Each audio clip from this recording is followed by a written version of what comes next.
Huwag mo tindog. Tindog sa tubang sa mo.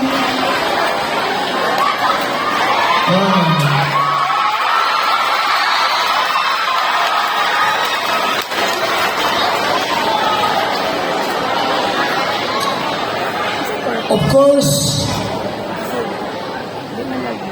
we have also, it was announced a while ago, our focal person, named Teacher 6, she is also the department of the MAPI department, but I installed in the senior high school just to focus so that our academic performance will be, if we will not surpass Davao City National High School, at least the same level. But I would like to announce you, before I will greet you students and parents, guardians, visitors. Wala pa itong speaker, no? O, alas 12 pa mga speaker. Hulatun nyo na ako, so sa oras na, 8, 9, 10, 4 hours when reading. Because if you are honors students, you have to persevere and you can wait any longer during my privilege speech. Look at the weather. It's very nice. Because I prayed.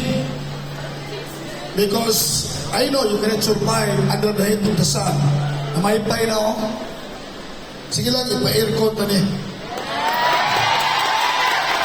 So, yesterday I received, and this is my opportunity to announce. By July, we have ayan lang siguro i-announce na ito, no? Congrats ako sa mga parents. Thank you for coming. I know it's not easy that your children or learners or students will become like them. One of the top calibers. Honor students. Akala niyo madali lang yan?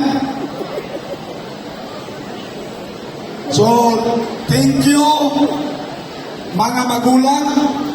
Kung wala kayo, huwag kayong magmamalaki, mga grade 11. Without the parents, we are nothing. So, una, by July, entire June, dili na pwede hilaptan ang mga teachers.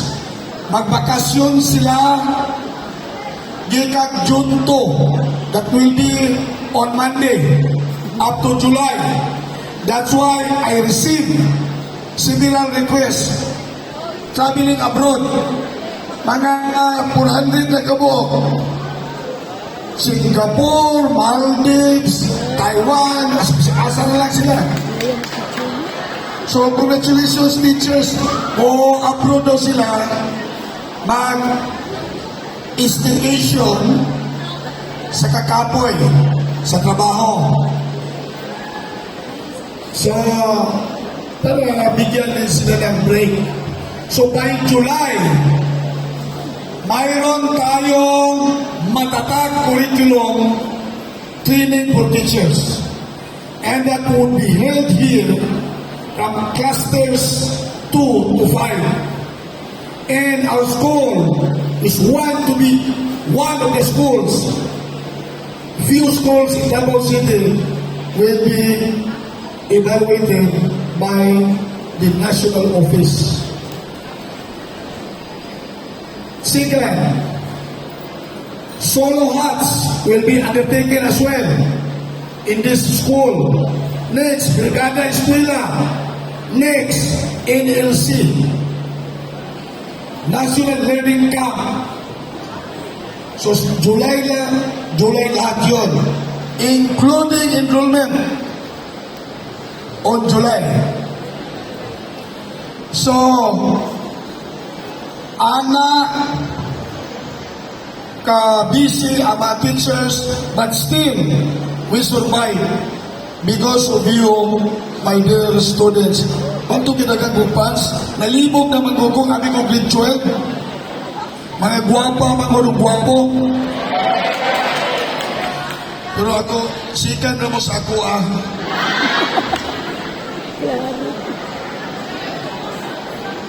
I'm sorry na 7 o'clock sana.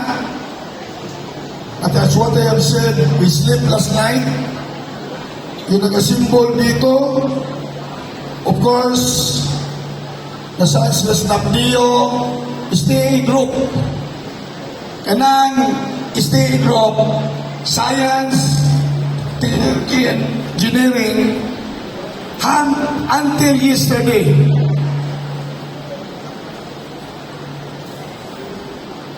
Nag-champion ta. Halos na lang kasi kada semana, kada bulan, Drugs emerge as a champion in different competitions. So congratulations, Drugs. I will not announce one by one. It might be we will finish at 12 o'clock. Kasi kagabi, sinabihan ako, nag-champion na naman tayo. Math, science, nakapokus tayo sa science and math. Because your principal used to teach physics and mathematics. So dinay dagan kayo mga bright, liwat sa teacher, o naliwat sa kuha. O naliwat sa inyong ginikanan kay biological parents man. So I will not give, this is only a friendly reminder sa mga estudyante, sa mga ginikanan, I salute that you produce honors. I have 3 children, licensed na tanan. Kagsara ko kasaka sa States. Lami kayo saka. Iwaman mga honors. Na-honor, kinder lang. Kaya skillin sa balay. Ang eskwelahan. Pag-abot sa SPED, wala na. Most punctual lang. And most handsome. Most beautiful at ato. Most behave. Liwat sa amahan. Wala maliwat sa inahan. To the students, ito para sa inyo. Today, I am proud. Okay.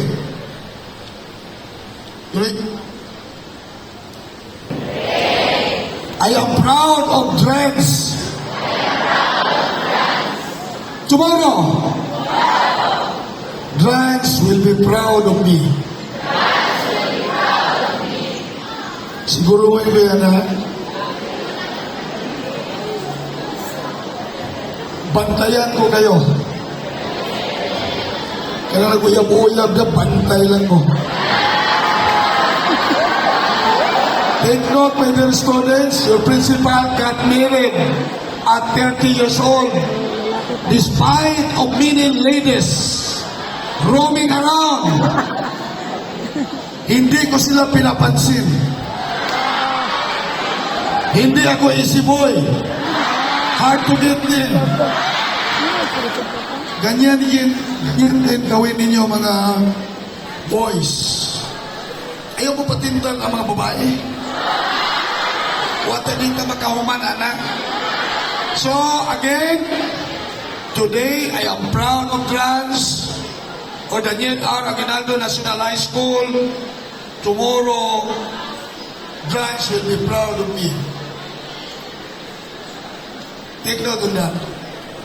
in any walks of life, whether you are a professional or not, as long that you are Successful in life. Take note, your medals are not